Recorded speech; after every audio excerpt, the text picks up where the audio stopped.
à toute la bienvenue pour cette 6e édition du Tunis Forum qui porte cette année sur la Tunisie et les directives européennes, convergence versus protectionnisme.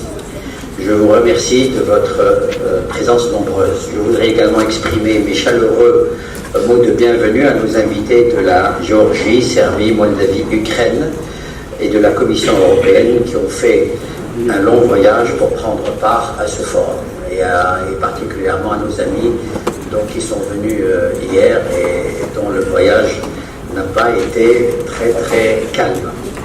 Le comité directeur de l'IACE a décidé de maintenir un calendrier clair dans le choix des thèmes de Tunis Forum.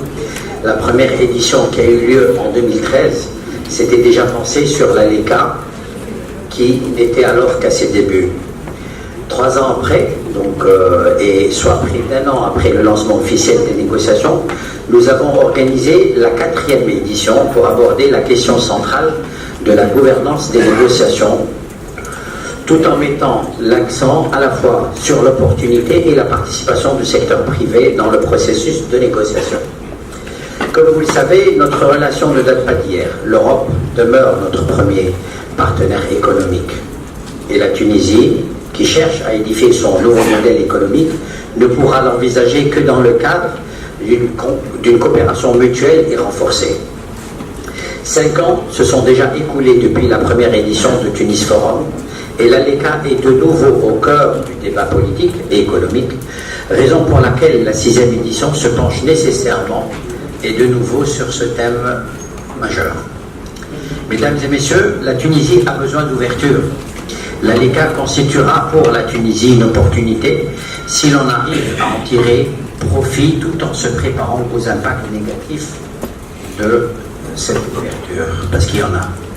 Le sujet de l'ALECA demeure certes controversé. Plusieurs experts et organisations ont appelé à l'évaluation du premier accord de 1995 avant de passer à un accord plus approfondi.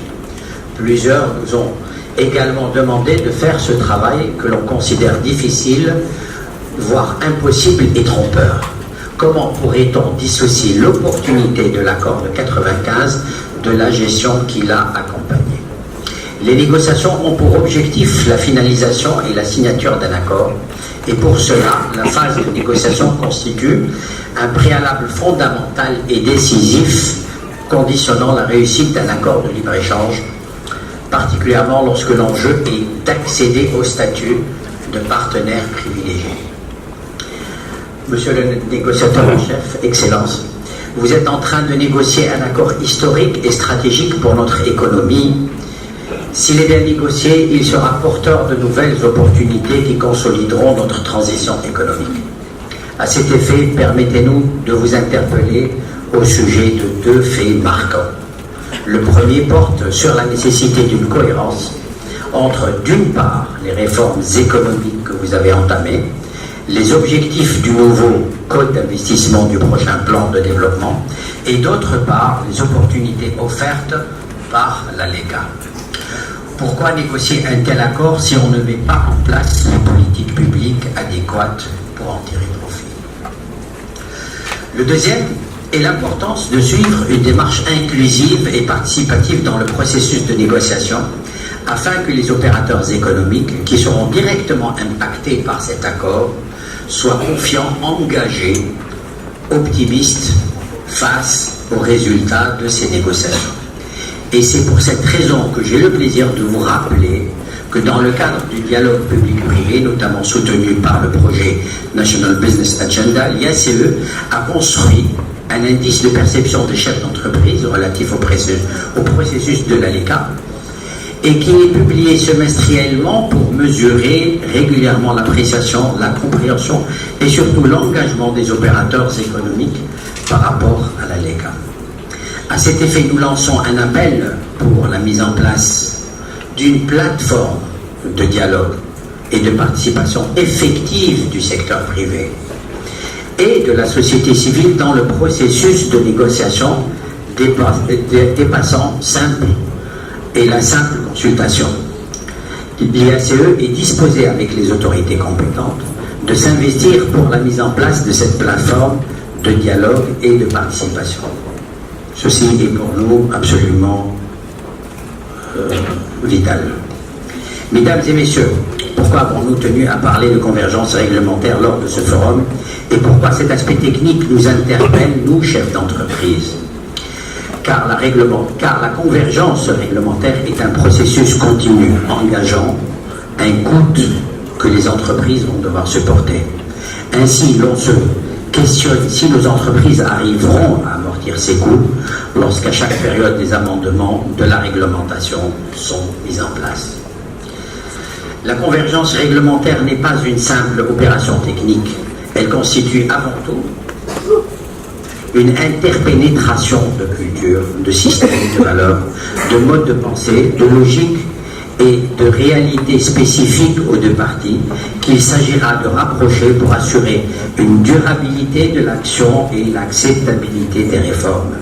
Il s'agit d'une opportunité, selon nous, celle d'intégrer un grand ensemble économique commun qu'est l'Union européenne et de moderniser sa réglementation et ses institutions.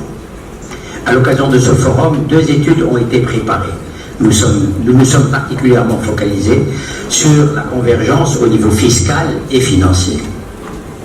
Nous avons pris comme cas d'étude la filière lait pour les normes techniques, le but étant d'évaluer le coût et la complexité du processus de convergence. D'autres pays ont bénéficié de programmes nationaux de convergence réglementaire avec des budgets dédiés. Et nous appelons à cet effet que la mise en place de tels programmes soit inscrite parmi les axes essentiels des programmes d'appui qui accompagnent les négociations, mais il est aussi vital que ces programmes se poursuivent au-delà de la signature par un système de veille et de suivi. Mesdames et messieurs, cette idée reçue que la convergence réglementaire est une action ponctuelle, pré-ouverture, doit être clarifiée. Il s'agit d'un processus, non pas ponctuel, mais continu, avec un coût de mise en œuvre. La deuxième idée que je voudrais clarifier, reçue, est celle de penser que l'ALECA ne concerne que les entreprises qui souhaitent exporter en Europe et que les entreprises qui s'intéressent uniquement au marché local et dont les produits européens concurrents ne sont pas compétitifs sur le marché tunisien n'ont rien à craindre. La convergence est une des directives prioritaires pour l'Union européenne. Elle signifie néanmoins que la réglementation et les normes techniques européennes seront appliquées chez nous et que les entreprises tunisiennes auront à s'y conformer. Par conséquent, pour chercher à améliorer leur productivité et à se développer, elles seront inévitablement concernées par les normes du marché européen. Ceci est de toute façon leur intérêt. La troisième idée reçue sur l'ALECA est celle de penser que la Tunisie va particulièrement bénéficier de cet accord dans le secteur des services vu la disponibilité des talents qui sont bon marché, ainsi que la possibilité d'accéder au marché européen. Cette affirmation est également à prendre avec beaucoup de précaution au vu de l'accélération de la fuite des cerveaux que connaît notre pays. Et de ce fait, le troisième panel sera à ce sujet. Nous montrerons le coût et le manque à gagner économique que la Tunisie est en train de supporter et quelles sont les stratégies à envisager pour s'en sortir. Mesdames et messieurs, l'ALECA représente une opportunité pour l'économie tunisienne, mais des efforts sont à fournir pour pouvoir en bénéficier. Il faudrait que cette convergence réglementaire représente un intérêt pour tout le monde, d'où la nécessité de renforcer l'adhésion de tous, gouvernement, société civile, administration et structures régionales. Ainsi, et en conclusion, je retiendrai les 3 mots-clés que sont la convergence, l'intérêt et l'adhésion. Je vous remercie pour votre attention et je vous souhaite un excellent débat à toutes et à tous.